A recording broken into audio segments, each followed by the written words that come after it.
نحمده ونستعينه ونستغفره ونعوذ بالله من شرور أنفسنا ومن سيئات أعمالنا. من يهده الله فلا مضل له ومن يضلله فلا هادي له. ونشهد أن لا إله إلا الله وحده لا شريك له. ونشهد أن سيدنا وحبيبنا ومولانا محمدا عبده ورسوله الذي أرسله بالحق بشيرا ونذيرا وداعيا إلى الله بإذنه وسراجا منيرا. فقد قال الله تعالى في كلامه المجيد وفرقانه الحميد. সকলে জবান খুলে পড়েন আউযু বিল্লাহি মিনাশ শাইতানির রাজীম। বিসমিল্লাহির রহমানির রহিম। ইন্নাল্লাহা ওয়া মালাইকাতাহু ইউসাল্লুনা আলান নবী ইয়া আইয়ুহাল্লাযীনা আমানু সাল্লু আলাইহি ওয়া সাল্লিমু তাসলিমা। আল্লাহুম্মা সাল্লি আলা সাইয়্যিদিনা মাওলানা মুহাম্মাদ ওয়া আলা আলি সাইয়্যিদিনা শাফিঈনা মুহাম্মাদ বালাগাল উলা বিকামালিহি কাশাফাত তুজা বিজামালিহি।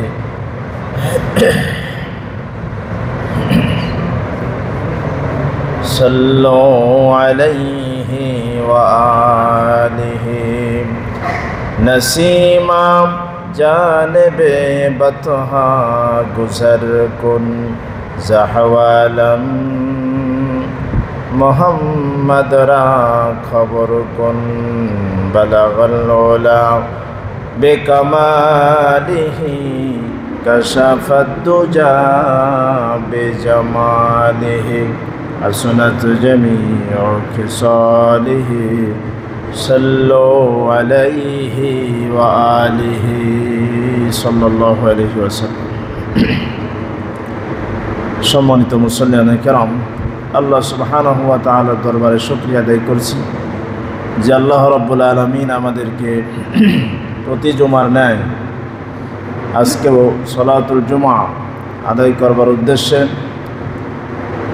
যথা সময়ে আল্লাহ রাব্বুল আলামিন আমাদেরকে উপস্থিত হওয়ার তৌফিক দান করেছেন। এই জন্য সেই মহান মনিবের দরবারে শুকরিয়া আদায় করছি।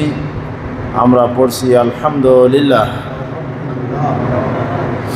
লক্ষ কোটি দুরুদ ও সালাম সৈয়দুল মুরসালিন ইমামুল মুরসালিন আশরাফুল আম্বিয়া মুহাম্মদ আরবি, যিনি আমাদের নবী, শ্রেষ্ঠ নবী, শেষ নবী মুহাম্মাদুর রাসূলুল্লাহ সাল্লাল্লাহু আলাইহি ওয়াসাল্লামের প্রতি আল্লাহুম্মা সাল্লি আলাইহি আল্লাহুম্মা বারিক আলাইহি। সম্মানিত উপস্থিতি, আরবি 12টি মাসের বর্তমান হলো রবিউল আউয়াল মাস। ঐতিহাসিকদের মতে বিশ্বনবী মুহাম্মদুর রাসূলুল্লাহ সাল্লাল্লাহু আলাইহি ওয়াসাল্লাম এই মাসেই তিনি জন্মগ্রহণ করেছিলেন।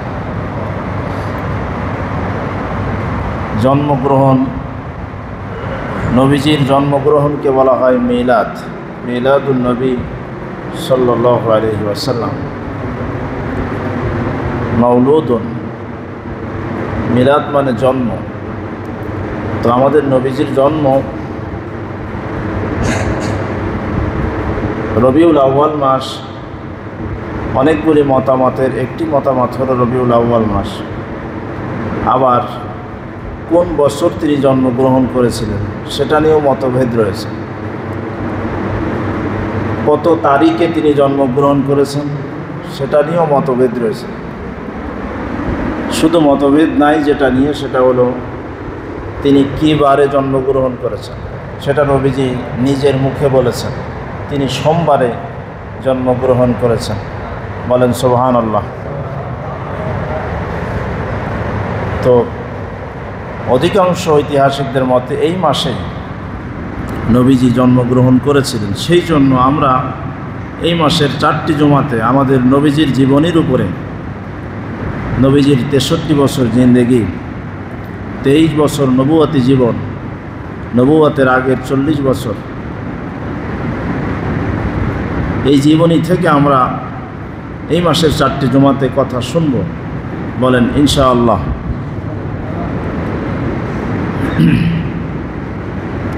সৈয়দুনা মুহাম্মদুর রাসূলুল্লাহ সাল্লাল্লাহু আলাইহি ওয়াসাল্লাম তিনি সর্বশেষ নবী এবং রাসূল, যার পরে আর কোনো নবী এবং রাসূল আসবে না।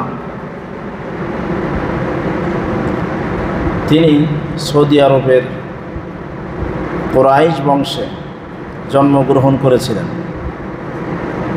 বিশ্বনবীকে আল্লাহ রাব্বুল আলামিন পৃথিবীর মাঝখানে পাঠালেন। আমাদের যে কাবা ঘর, এটা পৃথিবীর মাঝখানে আল্লাহ পাক রেখেছেন, আর আমাদের নবীজিকেও সেখানে পাঠালেন। কেন পাঠালেন? কারণ হলো আমাদের নবীজি গোটা বিশ্বের নবী। বলেন না সুবহানাল্লাহ। অন্যান্য নবীকে আল্লাহ রাব্বুল আলামিন বিভিন্ন দেশে পাঠিয়েছেন। ফিলিস্তিনে পাঠিয়েছেন, তারপরে ইরাকে পাঠিয়েছেন, ইয়ামেনে পাঠিয়েছেন, বিভিন্ন দেশে নবী পাঠিয়েছেন। কিন্তু আল্লাহ রাব্বুল আলামিন আমাদের নবীজিকে ঠিক পৃথিবীর মাঝখানে রাখলেন। কাবা যেমন পৃথিবীর কেন্দ্রবিন্দু, ঠিক তেমনিভাবে আমাদের নবীজিও গোটা বিশ্বের জন্য একজনই নবী, সর্বশেষ নবী, তিনি হলেন মুহাম্মাদুর রাসূলুল্লাহ সাল্লাল্লাহু আলাইহি ওয়াসাল্লাম। আল্লাহ রাব্বুল আলামিন বলছেন সূরা আম্বিয়া আয়াত নম্বর 107, আল্লাহ পাক বলছেন ওয়া মা আরসালনাকা ইল্লা রাহমাতাল লিল আলামিন। আল্লাহ পাক বলছেন, হে নবী, আমি তোমাকে গোটা বিশ্বের জন্য রহমত স্বরূপ পাঠিয়েছি। সুবহানাল্লাহ। শুধু সৌদি আরবের লোকদের জন্য না, শুধু আরব বিশ্বের জন্য না, আল্লাহ পাক বলছেন গোটা পৃথিবীর মানুষের জন্য, গোটা পৃথিবীর জন্য আমি তোমাকে রহমত স্বরূপ পাঠিয়েছি। তিনি কেমন রহমত ছিলেন, কেমন দয়ার নবী ছিলেন। আল্লাহর নবী যখন তায়েফে দাওয়াত দিতে গেলেন, আমরা জানি তায়েফের মানুষেরা নবীজিকে রক্তাক্ত করে ফেলল। ছোট ছোট বাচ্চাদেরকে পাগল বলে লেলিয়ে দেওয়া হলো।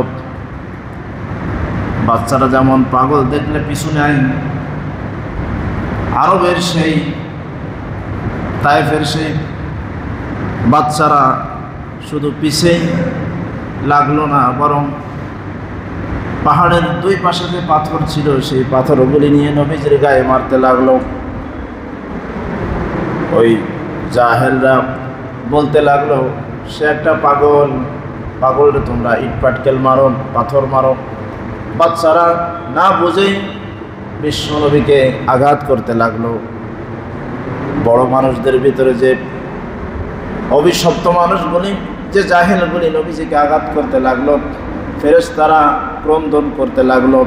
পাহাড়ের ফেরেশতারা, এমনকি স্বয়ং জিবরাইল আলাইহিস সালাম, তিনি নবীজিকে বলতে লাগলেন, ইয়া রাসূলুল্লাহ, ইয়া হাবিবাল্লাহ, আপনি শুধু একবার বলেন, এই যে তায়েফের লোকেরা আপনাকে যেভাবে অত্যাচার করেছে, নির্যাতন করছে, পাহাড়ের ফেরেশতারা সহ আমি জিবরাইল খুবই কষ্ট পাচ্ছি। আপনি শুধু একবার বলেন, এই জাহেলদের 14 গোষ্ঠী পাহাড় চাপা দিয়া নির্বংশ করে দেই। বিশ্বনবী কেমন রহমতের নবী, তিনি জিবরাইলকে বললেন, হে জিবরাইল, তুমি যদি পাথর চাপা দিয়ে সবাইকে হত্যা করে ফেলো, সবাইকে মেরে ফেলো, তাহলে আমি যে কালেমার দাওয়াত নিয়ে এসেছি এই কালেমার দাওয়াত আমি কার কাছে দেব? গোটা তায়েফবাসীকেই যদি তুমি ধ্বংস করে দাও, সবাইকে যদি তুমি মেরে ফেলো, তাহলে আমি যে কালেমার দাওয়াত নিয়ে এসেছি এই কালেমার দাওয়াত আমি কার কাছে দেব? যারা আমাকে অত্যাচার করছে, নির্যাতন করছে, তারা তো বুঝতেছে না আমি যে বিশ্ব নবী, আমি যে শেষ নবী, আমি যে দয়ার নবী, এটা তারা বুঝতে পারে নাই। তাদের পরবর্তী প্রজন্ম হয়তো ঈমান আনতে পারেন। তুমি ছেড়ে দাও ব্যাপারটা। চিন্তা করেন, শারীরিকভাবে নির্যাতন করার পরে সাধারণ মানুষ আমরা, আমাদের উপরে একটু নির্যাতন আসলে আমরা প্রতিবাদ করি, আমরা চরমভাবে প্রতিবাদ করি। কিন্তু বিশ্বনবী মুহাম্মদুর রাসূলুল্লাহ সাল্লাল্লাহু আলাইহি ওয়াসাল্লাম ক্ষমা করে দিলেন, রহমতের নবী। বলেন সুবহানাল্লাহ। তিনি কিসের নবী? রহমতের নবী। বিশ্বনবী মুহাম্মদুর রাসূলুল্লাহ সাল্লাল্লাহু আলাইহি ওয়াসাল্লাম তার দুইজন সাহাবী, একজনের নাম জায়েদ আর একজনের নাম আনাস। জায়েদ হলো নবীজির পালক পুত্র আর আনাস হলো খাদেম। জায়েদ রাদিয়াল্লাহু আনহু সে বেড়াতে গিয়েছিল তার নানার বাড়িতে। তার নানার বাড়িতে যখন ডাকাতি পড়ল, লুটপাট করে সব যখন নিয়ে চলে গেল, জায়েদকেও সেই ডাকাতেরা নিয়ে গেল। এরপরে তারা বিক্রি করে দিল। মুহাম্মদুর রাসূলুল্লাহ সাল্লাল্লাহু আলাইহি ওয়াসাল্লাম তাকে ক্রয় করলেন, নিজের কাছে রাখতে লাগলেন। ছোট্ট মানুষ। বহু বছর পর যখন জায়েদ বড় হয়ে গেল, যুবকে পরিণত হয়ে গেল, সেই জায়েদের পিতা এবং চাচা অন্যান্যরা লোক এসেছে জায়েদকে নিতে। খুঁজতে খুঁজতে সংবাদ পেয়েছে অমুক ব্যক্তি আরবের একজন মুহাম্মদ, মক্কা, তার কাছে জায়েদ রয়েছে। যেভাবে হোক সংবাদ পাওয়ার পরে জায়েদের পিতা এবং চাচারা জায়েদকে নেওয়ার জন্য যখন আসলো, নবীজির কাছে এসে বলতেছে, আমাদের ছেলে আপনার কাছে রয়েছে, যত দিনার দিরহাম লাগে আমরা দেব, দিয়ে আমরা আমাদের সন্তানকে নিয়ে যাব। বিশ্বনবী মুহাম্মদুর রাসূলুল্লাহ সাল্লাল্লাহু আলাইহি ওয়াসাল্লাম বললেন, জায়েদ যদি তোমাদেরকে চিনতে পারে আর যদি তোমাদের সাথে যেতে চায়, তাহলে আমি মুহাম্মাদের কোনো আপত্তি নাই। বলেন সুবহানাল্লাহ। আর যদি জায়েদ না যেতে চায়, আমি এমন পাষাণ লোক নই, এমন কঠোর মানুষ নই যে আমার কাছে কেউ থাকতে চাবে আর আমি তাকে আমার থেকে বিদায় করে দেব, এমন কঠোর মানুষও আমি নই। জায়েদের পিতা বললেন, আপনি উত্তম কথা বলেছেন, সুন্দর কথা বলেছেন। জায়েদ যদি যেতে চায় তাহলে নিয়ে যাব, আর যদি যেতে না চায় তাহলে বাড়াবাড়ি করব না। এরপরে জায়েদের পিতা যখন জায়েদের কাছে গেল, বিশ্বনবী বললেন, জায়েদ তুমি কি এই লোকদেরকে চেনো নাকি? জায়েদ বললেন, অবশ্যই চিনি, উনি আমার পিতা, উনি আমার চাচা, ইত্যাদি ইত্যাদি। জায়েদের পিতা বলল, চলো বাবা, বাড়ি চলো, তোমার জন্য সবাই অপেক্ষা করছে, তোমার মা অপেক্ষা করছে, তোমার জায়গা জমি সম্পদ যা কিছু আছে তোমাকে দিয়ে দেব, চলো। জায়েদ তখন বলল, তোমার পিতাকে লক্ষ্য করে বলল, তোমার যে সম্পদ রয়েছে, তোমার যে দিনার দিরহাম রয়েছে, সেগুলি সহ গোটা বিশ্বের সব কিছু যদি দিয়ে দাও, তারপরেও আমি এই লোকটার কাছ থেকে তোমাদের কাছে যাব না। বলেন সুবহানাল্লাহ। জায়েদ বলছে, এমন একজন মানুষ আমি যার কাছে রয়েছি। বিশ্বনবীর কথা বলছেন, যার মতো কোনো মানুষ হয় না, তিনি অসাধারণ মানুষ। এত সুন্দর আচরণ, ভালো আচরণ, যে আচরণের কারণে নিজের পিতামাতার কাছেও গেল না, নবীজির কাছেই থেকে গেল। নবীজি তাকে বিবাহ শাদী দিলেন, বড় হলো, নবীজির কাছেই থেকে গেল শুধু সুন্দর আচরণের কারণে। নবীজির আর একজন সাহাবী, তার নাম আনাস রাদিয়াল্লাহু আনহু, যিনি নবীজির কাছে ছিলেন 10 বছর, 10 বছরের খাদেম। আনাস রাদিয়াল্লাহু আনহু তিনি বলছেন, বিশ্বনবী মুহাম্মদুর রাসূলুল্লাহ সাল্লাল্লাহু আলাইহি ওয়াসাল্লাম, আমি যে তার কাছে 10 বছর ছিলাম, এই 10 বছরের ভিতরে আমি আনাসকে নবীজি কোনোদিন ধমক দেয় না। সুবহানাল্লাহ বলেন। আনাস রাদিয়াল্লাহু তাআলা তিনিও ছোট মানুষ ছিলেন। তিনি বলছেন, নবীজির জীবদ্দশায় আমি যে 10 বছর ছিলাম, নবীজির খাদেম হিসেবে এই 10 বছরের ভিতরে ছোট মানুষ হিসেবে অনেক ভুল ভ্রান্তি হয়ে গেছে আমার। নবীজি যেটা বলেছেন বুঝতে পারি নাই, কিন্তু নবীজি কোনোদিন বলেন না এটা করেছো কেন, এটা করো নাই কেন, এমন ধমক দিয়ে একদিন নবীজি কথা বলে নাই। বলেন সুবহানাল্লাহ। এমন দয়ার নবী, মায়ার নবী ছিলেন আমাদের বিশ্ব নবী মুহাম্মদুর রাসূলুল্লাহ সাল্লাল্লাহু আলাইহি ওয়াসাল্লাম। সেই নবী সম্পর্কে আল্লাহ পাক বলছেন, ওয়া মা আরসালনাকা ইল্লা রাহমাতাল লিল আলামিন। হে নবী, গোটা বিশ্বের আলামিন মানে গোটা বিশ্ব। আল্লাহ পাক বলছেন তার ব্যাপারে, তিনি বলছেন আলহামদুলিল্লাহি রাব্বিল আলামিন। বলেন আলহামদুলিল্লাহি রাব্বিল আলামিন। সকল প্রশংসা ওই আল্লাহ রাব্বুল আলামিনের জন্য, যিনি আকাশ এবং জমিনের স্রষ্টা, গোটা বিশ্বের মালিক যিনি, সে আল্লাহ পাকের প্রশংসা বর্ণনা করছে। আল্লাহ হলেন রব্বিল আলামিন, রব্বুল আলামিন। নবীজি হলেন রহমাতাল লিল আলামিন, গোটা বিশ্বের জন্য। আল্লাহ সকলের, আমাদের নবীজিও সকলের।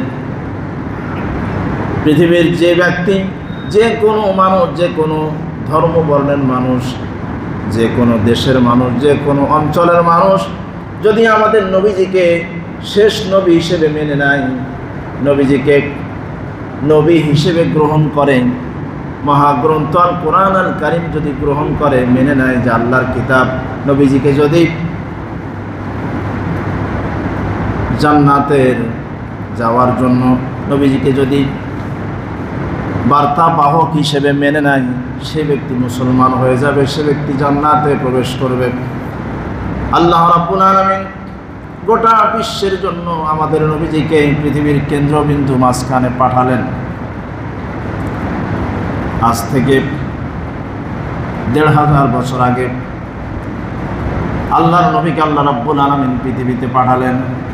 যখন পাঠালেন তখন পৃথিবীর অবস্থা ছিল ভয়াবহ। ছোট্ট ছোট্ট বিষয় নিয়ে মানুষেরা যুদ্ধে লিপ্ত হয়ে যেত।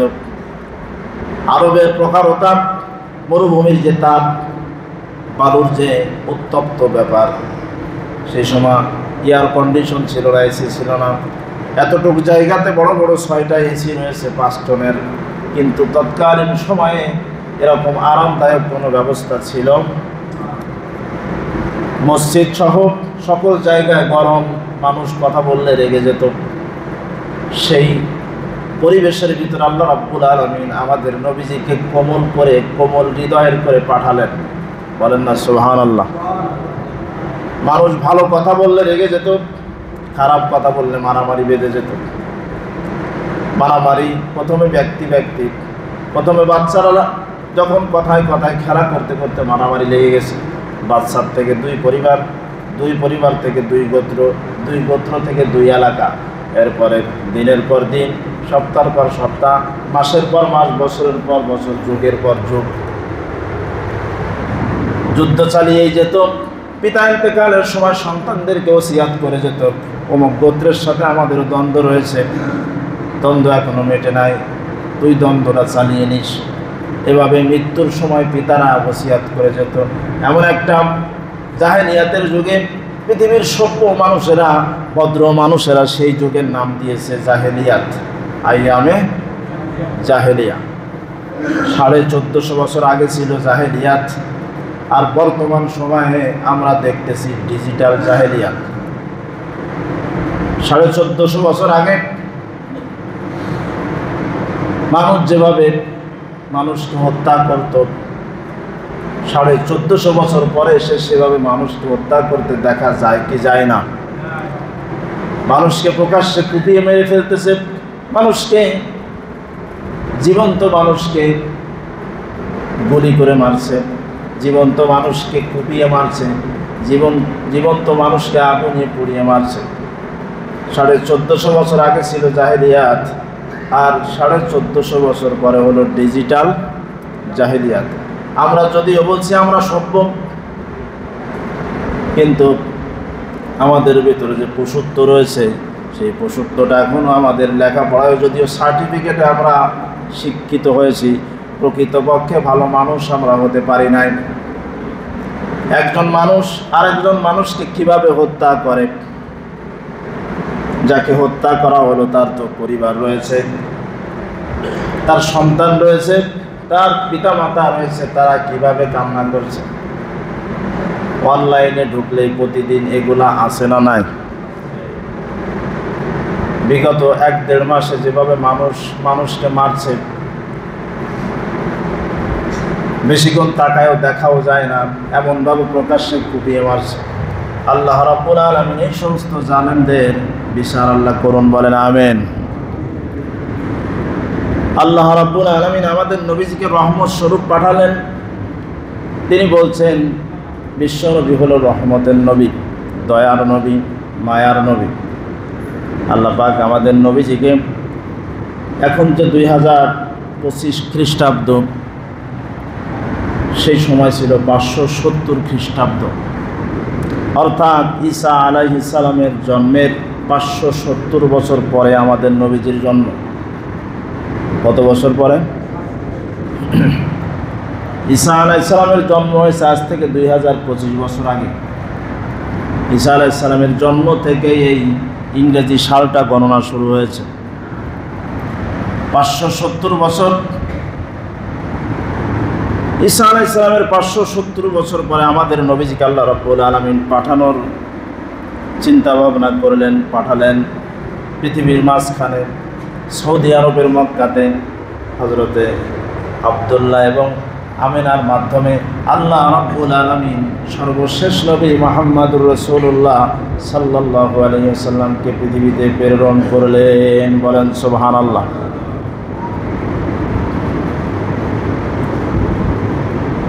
নবীজির যে জন্মের বছর, সেই সময় তো এইভাবে ক্যালেন্ডার ছিল না।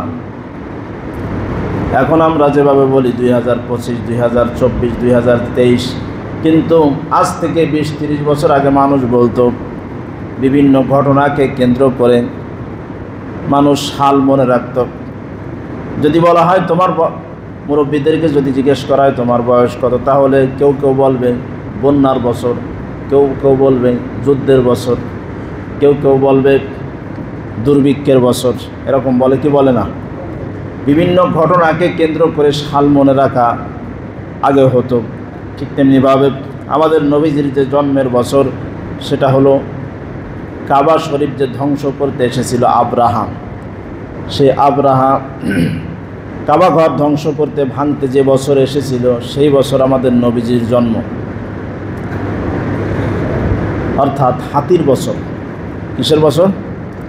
হাতির বছর।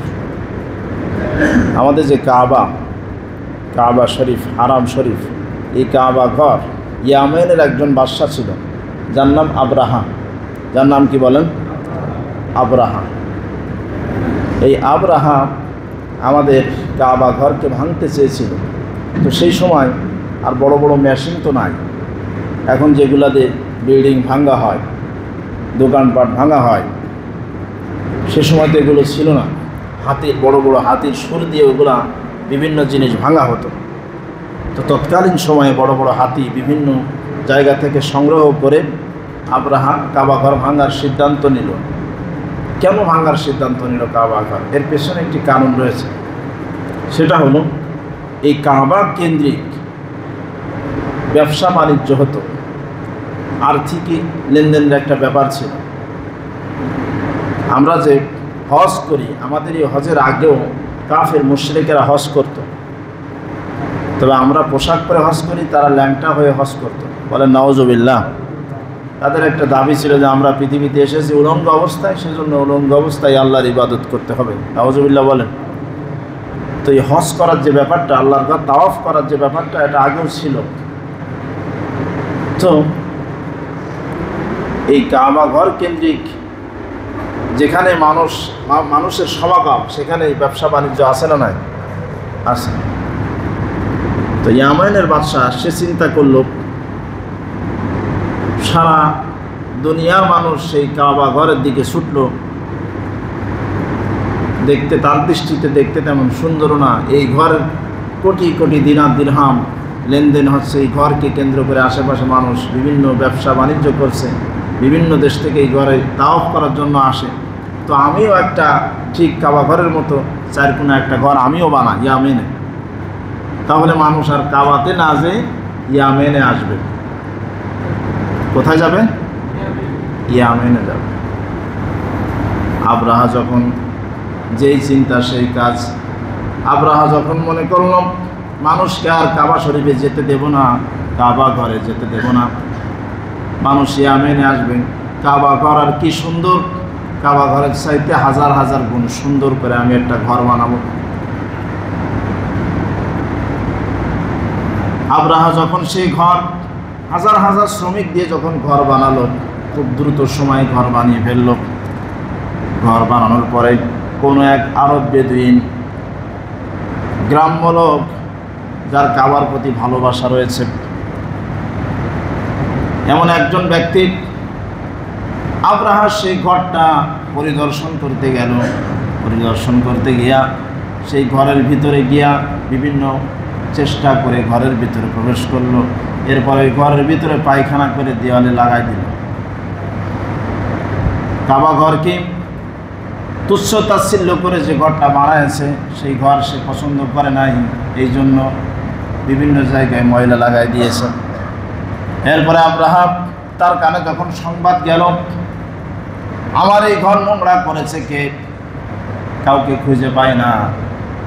আব্রাহার যারা মন্ত্রী ছিল, বুদ্ধিজীবী ছিল, তারা বলছে কোনো লোক পাওয়া যায়নি, তবে সূত্র এটাই বলে তোমার এই ঘর যারা নোংরা করেছে তারা ওই ঘরকে ভালোবাসে, ওই ঘরকে ভালোবাসে। আব্রাহা তখন সিদ্ধান্ত নিল, আমি তো ওই ঘরকে মানুষ যেতে বন্ধ করতে চেয়েছিলাম, আর একটা ঘর নির্মাণ করে আমার ঘর যেহেতু তোরা নোংরা করেছিস, তোদের ঘরই আমি রাখবো না। নাউজুবিল্লাহ বলেন। কাবা ঘর কি আমাদের না আল্লাহর? যে ব্যক্তি নোংরা করেছে সে ঠিক করেছে না ভুল করেছে সেটা আলাদা বিষয়, কিন্তু কাবা ঘর সেটা কি আমরা বানিয়েছি না আল্লাহ বানিয়েছে? আল্লাহ পাক বলেন, ইন্না আউওয়ালা বাইতিন উদিআ লিন-নাসি লাল্লাযী বিবাক্কাতা মুবারাকান ওয়া হুদাল লিল-আলামিন। আল্লাহ পাক বলেন, এই পৃথিবীতে সর্বপ্রথম আমি যে ঘর নির্মাণ করি সেটা হলো কাবা। বলেন সুবহানাল্লাহ। সেটা কি ঘর বলেন? কাবা ঘর। আল্লাহ বানিয়েছেন বিভিন্ন নবীদের মাধ্যমে। ইন্না আউওয়ালা, আউওয়ালা মানে প্রথম, মানুষের জন্য এই পৃথিবীতে সর্বপ্রথম যে ঘর নির্মাণ করেছেন, লিল্লাযী, ইন্না আউওয়ালা বাইতি উদিআ লিন-নাসি লাল্লাযী বিবাক্কাতা, সেটা হলো মক্কায়। মক্কার আরেকটি নাম হলো বাক্কা। হুদাল লিল-আলামিন, গোটা পৃথিবীর মানুষের জন্য হেদায়েতের কেন্দ্রবিন্দু হিসেবে আমি কাবা ঘরকে নির্মাণ করেছি। বলেন সুবহানাল্লাহ। যখনই আব্রাহা আল্লাহর ঘর ভাঙ্গার সিদ্ধান্ত নিয়ে নিল, তখন বিষয়টা আল্লাহর সাথে জড়িত হয়ে গেল। তখন বেঁচে ছিল নবীজির দাদা। নবীজির এই বছরই নবীজির জন্ম হয়েছে। নবীজির এই ঘটনার 50 দিন পরে নবীজির জন্ম। কতদিন পরে? আব্রাহা ইয়ামেন থেকে কাবা শরীফের দিকে যেদিন হাতি নিয়ে যায়, আল্লাহ পাক সেই কথাগুলি কোরআন আল কারিমে একটি সূরায় নাজিল করেছেন, সূরা ফিল। ফিল মানে হাতি। বলেন ফিল মানে কি? হাতি। হাতির নামে সূরা নাজিল করেছেন কে? আল্লাহ পাক। আল্লাহ রাব্বুল আলামিন বলছেন, আলাম তারা, আমার সাথে পড়েন, আলাম তারা কাইফা ফাআলা রাব্বুকা বিআসহাবিল ফিল। আল্লাহ পাক বলছেন, হে নবী, তুমি কি দেখনি ওই হাতিওয়ালাদের সাথে তোমার রব কি আচরণ করেছে? নবীজির জন্মের 50 দিন আগে এই ঘটনা ঘটেছে। নবীজি নবুয়ত প্রাপ্ত হয়েছে 40 বছর পরে, তাহলে এটা নবীজি দেখবে কিভাবে? আল্লাহ পাক বলছেন আলাম তারা, তুমি কি দেখনি কাইফা কিভাবে হাতিওয়ালাদের সাথে তোমার রব আচরণ করেছে, তুমি কি দেখনি? তার মানে এটা চক্ষু দিয়ে দেখা না, এটা হলো চিন্তা করে দেখা। কি করে দেখা বলেন? তুমি কি ভেবে দেখনি, তুমি কি চিন্তা করে দেখনি তোমার রব হাতিওয়ালাদের সাথে কি আচরণ করেছে? আলাম ইয়াজআল, পড়েন, আলাম ইয়াজআল কাইদাহুম ফি তাদলিল। আলাম ইয়াজআল কায়দা, কায়দা মানে কৌশল, ষড়যন্ত্র।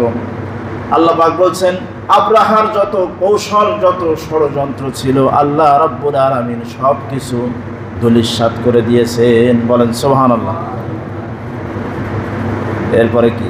ওয়ারসালা আলাইহিম তায়রান আবাবিল, আল্লাহ পাক তাদের উপরে ঝাঁকে ঝাঁকে পাখি পাঠিয়েছেন। কাফের যত বড়, আল্লাহর মাধ্যম তত ছোট। আব্রাহার বড় বড় হাতি, পাখিগুলি ছোট ছোট। বলেন সুবহানাল্লাহ। আল্লাহ পাক বড় বড় কাফেরদেরকে বড় বড় জিনিস দিয়ে ধ্বংস করে নাই। নমরুদ বড় কাফের ছিল, জুতাটা ছোট না বড়? ছোট। ছোট ছোট জিনিস দিয়ে, জুতা তো ছোট, তার চাইতে ছোট হলো মশা, ছোট না বড়? মশা যখন নাকের ভিতরে ঢুকে পড়লো, মুফাসসিরিনে কেরাম বলেন সেই মশাটা আবার ভালো ছিল না, ল্যাংড়া ছিল। কি ছিল বলেন? অর্থাৎ কাফের যত বড়, আল্লাহ রাব্বুল আলামিন তাকে ধ্বংস করেছেন খুবই ছোট্ট ছোট্ট নগণ্য নগণ্য জিনিস দিয়ে। সেই মশা যখন নাকের ভিতরে ঢুকে পড়ল, এরপরে তার শিষ্যরা তাকে জুতা পিটা করে দুনিয়া থেকে বিদায় করেছে। জুতা দিয়ে যখন বাড়ি দেয়, মশাটা চুপ করে থাকে। যখনই জুতার বাড়ি বন্ধ হয়, মশা আবার নড়াচড়া করে, খারাপ লাগে। যখন যত জোরে বাড়ি দেয় তত আরাম লাগে। এই জুতা পিটা খেতে খেতে ইব্রাহিম আলাইহিস সালামের দুশমন, আল্লাহর দুশমন দুনিয়া থেকে বিদায় নিয়েছে। বলেন নাউজুবিল্লাহ। সে আল্লাহ এখনো আছে না নাই? বলতেছিলাম আব্রাহার কথা। আব্রাহা বড় বড় কাফের, তার হাতিগুলিও বড়, কিন্তু আল্লাহর সৈন্য ছোট ছোট পাখি। আল্লাহ পাক বলছেন আমি তাদের উপর আরসালাম, আমি প্রেরণ করলাম আলাইহিম তাদের উপর, তায়রান মানে পাখি, আবাবিল মানে ঝাঁকে ঝাঁকে। আল্লাহ পাক বলছেন আমি তাদের উপর ঝাঁকে ঝাঁকে পাখি পাঠিয়েছি। মুফাসসিরিনে কেরাম বলেন একটা পাখির কাছে 3টি করে পাথর ছিল, 2 পায়ের ভিতরে 2টা, মুখের ভিতরে একটা, আর প্রত্যেক পাথরে কাফেরদের নাম লেখা ছিল। পাখি যখনই নিক্ষেপ করেছে, আল্লাহ পাক বলছেন আমার সাথে পড়েন, ফাজআলাহুম কাআসফিন মাকুল। পাখিগুলি যখন দূর থেকে পাথর নিক্ষেপ করেছে, আমাদের মাথার উপরেও মাঝে মাঝে যখন বড় বড় পানির ফোঁটা পড়ে, ব্যথা লাগে না? লাগে না? লাগে। দূর থেকে ছোট জিনিস, আপনি বট গাছের নিচে বসে আছেন, বট গাছের ছোট্ট ফলও যদি আপনার নাকের ডগায় পড়ে, ব্যথা লাগবে না? লাগবে না? সেই ছোট্ট ছোট্ট পাথরগুলি আল্লাহ পাক বলছেন যখন তাদের উপর নিক্ষেপ করা হলো, কাআসফিন মাকুল। মাকুল মানে যেটা চিবানো হয়, যেটাকে জাবর কাটে গরু, জাবর কাটার পরে যেমন ভুসির মতো হয়ে যায়, আল্লাহ পাক বলছেন চিবানো ভুসির মতো সেই কাফেররা হাতি হয়ে গেল। বলেন নাউজুবিল্লাহ। সে হাতি, সে মানুষগুলি চিবানো ভুসির মতো ধূলিসাৎ হয়ে গেল। কেন হলো? তারা আল্লাহর ঘরকে ধ্বংস করতে চেয়েছে। যখন কাবা ঘরকে ধ্বংস করতে আসলো, কাবা ঘরের চাবি ছিল নবীজির দাদার কাছে। কার কাছে বলেন? নবীজির দাদার কাছে। তখন নবীজির দাদা আব্রাহার সাথে সাক্ষাৎ করে বলল, আব্রাহা নবীজির দাদার যে ছাগলগুলা ছিল, সেই ছাগলগুলি, তাদের তো আব্রাহার তো অনেক সৈন্যবাহিনী, সেই ছাগল বকরিগুলো ধরে নিয়ে জোর করে সেখান থেকে খেতে লাগলো, জবাই করে করে। তো আব্দুল মুত্তালিব আব্রাহার কাছে গিয়ে বললো এই ছাগলগুলি দিয়ে দাও। কারণ এই ছাগলগুলির মালিক আমি। আর যে ঘর তোমরা ভাঙতে এসেছো এই ঘরের মালিককে, সেই ঘরকে আমরা বলি বাইতুল্লাহ। কি বলি বলেন? বাইতুল মানে ঘর, আর বাইতুল্লাহ মানে কার ঘর? আল্লাহর ঘর। আল্লাহর ঘর আল্লাহ হেফাজত করবে, আমার ছাগলগুলি দিয়ে দাও। তো ছাগলগুলি বকরিগুলি সে নিয়ে চলে আসলো। এরপরে নিরাপদ একটি জায়গায় চলে গেল। আব্দুল মুত্তালিব তার পরিবারের বংশের ভিতর যত লোকগুলি ছিল কাবা শরীফের আশপাশ ছেড়ে দিল। কারণ আব্দুল মুত্তালিব এটা ভেবে নিয়েছিল যে আল্লাহর ঘর আল্লাহ হেফাজত করবেন এবং তার শত্রুদেরকে আল্লাহ পাক ধ্বংস করবেন, সুতরাং এখানে থাকা যাবে না, আল্লাহর গজব আসতে পারে। এটা চিন্তা করেই তিনি কাবা ঘরের আশপাশ থেকে সমস্ত লোকদের সরিয়ে নিলেন। আল্লাহ রাব্বুল আলামিন নির্মমভাবে তাদেরকে পৃথিবী থেকে বিদায় করলেন। তাহলে নবীজির জন্ম হলো হাতির বছর। জোরে বলেন কোন বছর? হাতির বছর। নবীজির জন্মকে বলা হয় মিলাদ। কি বলা হয়? মিলাদ। আর নবী মানে নবী, মিলাদুন নবী সাল্লাল্লাহু আলাইহি সাল্লাম মানে নবীজির জন্ম। নবীজির এটা ঠিক আছে, কিন্তু এর আগে একটা শব্দ বেদাতীরা জুড়ে দেয়, সেটা হলো ঈদে মিলাদুন নবী। ঈদে মিলাদুন নবী, ঈদ শব্দটা যোগ করে, যেটা বেদাত। ঈদ শব্দ যোগ করা যাবে না, কারণ আমাদের ঈদ কয়টা? ঈদ দুইটা। কুল্লু বিদআতিন দালালাহ, প্রত্যেকটি বিদআতি গোমরাহি। ওয়া কুল্লু দালালাতিন ফিন্নার, আর জাহান্নামে যাওয়ার জন্য একটি গোমরাহি যথেষ্ট। বলে নাউজুবিল্লাহ। এজন্য এই বিদআতের সাথে আমাদের কোনো সম্পর্ক নাই। আমরা এটা কি ঈদে মিলাদুন নবী বলবো না, আমরা বলবো মিলাদুন নবী। কি বলবো? মিলাদুন নবী। যেমন ইসলামের ভিতরে ইসলাম পরিপূর্ণ, মুকাম্মাল নিজামে হায়াত। আল ইয়াউমা আকমালতু লাকুম দীনাকুম ওয়া আতমামতু আলাইকুম নি'মাতি ওয়া রাদিতু লাকুমুল ইসলাম দীনা। ইসলাম পরিপূর্ণ নাকি অপরিপূর্ণ? পরিপূর্ণ। এখন এই মসজিদও আমাদের পরিপূর্ণ। এখানে আপনারা যে টাইলস দেখতে পাচ্ছেন, ছোট্ট একটা টাইলস, একটা টাইলস আমরা যদি খুলে এখানে স্বর্ণের টাইলস লাগাতে চাইলে এখান থেকে খুলতে হবে, বাদ দিতে হবে। যারা বলেন ঠিক না ঠিক? যত দামি টাইলসে আপনি লাগান না কেন, লাগাতে হলে আগে এখান থেকে একটা বাদ দিতে হবে। ঠিক তেমনিভাবে ইসলাম পরিপূর্ণ, এর ভিতরে আপনি যেটা ঢুকাবেন, যেখানে ঢুকাবেন সেখান থেকে একটা সুন্নাত বাদ যাবে। ঠিক না ঠিক? এই জন্য ইসলামের ভিতরে কিছু ঢুকানোও যাবে না, বাদ দেওয়াও যাবে না। আমরা জুমার নামাজ পড়ব, ফরজ হলো 2 রাকাত। যারা বলেন কয় রাকাত? কোনো কায়দায় কি সুযোগ আছে 3 রাকাত পড়ার? কোনো সুযোগ নাই। যদি আমরা 3 রাকাত পড়ি সওয়াব বেশি হবে নাকি? ইসলামে ঈদ কয়টা? কোনো কায়দায় কি 3টা করার সুযোগ আছে? নাই, কোনো সুযোগ নাই। তাহলে আমরা বলবো মিলাদুন নবী। কি বলবো বলেন? আল্লাহর নবী এই মাসেই, বর্তমান চলতেছে রবিউল আউয়াল মাস, এই মাসের কোনো এক সোমবারে তিনি জন্মগ্রহণ করেছিলেন। হাদিসটি রয়েছে মুসলিম 2640 নম্বর হাদিস। বিশ্বনবী মুহাম্মদুর রাসূলুল্লাহ সাল্লাল্লাহু আলাইহি ওয়াসাল্লাম বলেন,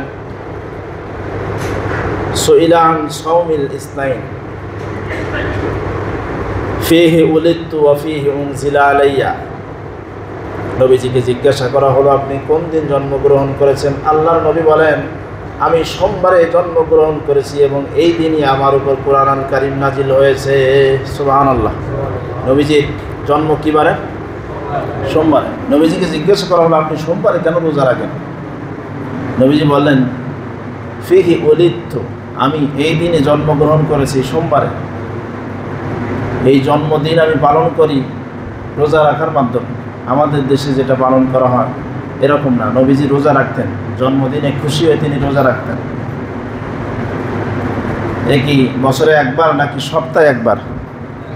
সপ্তাহে একবার। ফীহি উনজিলা আলাইয়া, আর আমার উপরে এই দিনই কুরআন কারীম নাজিল হয়েছে। এই জন্য এই দুটি কারণে আমি রোজা রাখি। তাহলে নবীজির জন্ম হয়েছে হাতির বছর 570 খ্রিস্টাব্দে, সৌদি আরবে কুরাইশ বংশে। পিতার নাম আব্দুল্লাহ, মায়ের নাম আমেনা। আল্লাহ রাব্বুল আলামিন তার নবীজিকে ঠিক পৃথিবীর মাঝখানে পাঠিয়ে বললেন যে তুমি এই পৃথিবীর জন্য রহমত। গোটা পৃথিবীর মানুষ যদি তোমাকে অনুসরণ করে তাহলে ইউহিব্বুকুমুল্লাহ, আমি আল্লাহ রাব্বুল আলামিন তাদেরকে ভালোবাসবো। ওয়া ইয়াগফির লাকুম যুনুবাকুম, তোমাকে যারা অনুসরণ করবে আমি তাদেরকে ভালোবাসবো, তাদের গুনাহ মাফ করে দেব। বলেন সুবহানাল্লাহ। এই জন্য নবীজিকে অনুসরণ করা দরকার আছে না নাই? নবীজিকে অনুসরণ করা হবে তার সুন্নাত পালনের মাধ্যমে। আমরা যদি নবীজির সুন্নাত পালন করি তাহলে অটোমেটিক ভালোবাসা হয়ে যাবে। আর যদি নবীজির সুন্নাত পালন না করে যদি নবীজিকে বলি তোমাকে ভালোবাসি, ইয়া নবী সালাম আলাইকা পড়তে থাকি, মুখ দিয়ে বলি তোমাকে ভালোবাসি, সুন্নত পালন না করি, তাহলে সেটা হবে ধোঁকাবাজি। যেমনিভাবে আমরা আমাদের মায়েদেরকে তেমন ভালোবাসি বলি না, কিন্তু মায়েদেরকে আমাদের মাকে আমরা ভালোবাসি কি বাসি না? যে সন্তান 1000 বার বলে মা তোমাকে ভালোবাসি ভালোবাসি ভালোবাসি, কিন্তু চিকিৎসা করায় না, কাপড় চোপড় কিনে দেয় না, খাবার দেয় না, কিন্তু মুখে বলে ভালোবাসি, সে কি আসলেই ভালোবাসে না ধোঁকাবাজ? আরেকটি ছেলে মুখে ভালোবাসি বলে না, কিন্তু মার কথা শোনে, মায়ের সেবা করে, সে ধোঁকাবাজ না আসলেই ভালোবাসে? ঠিক তেমনিভাবে আমরা 12ই রবিউল আউয়াল যদি রাস্তায় নেমে পড়ি আর ওই দিন জোহরের নামাজ না পড়ি, মুখে সিগারেট থাকে, দাড়ি না থাকে, তাহলে এটা হবে নবীজির সাথে প্রতারণা। আল্লাহ পাক আমাদেরকে ধোঁকাবাজি প্রতারণা থেকে হেফাজত করুন, বলেন আমিন।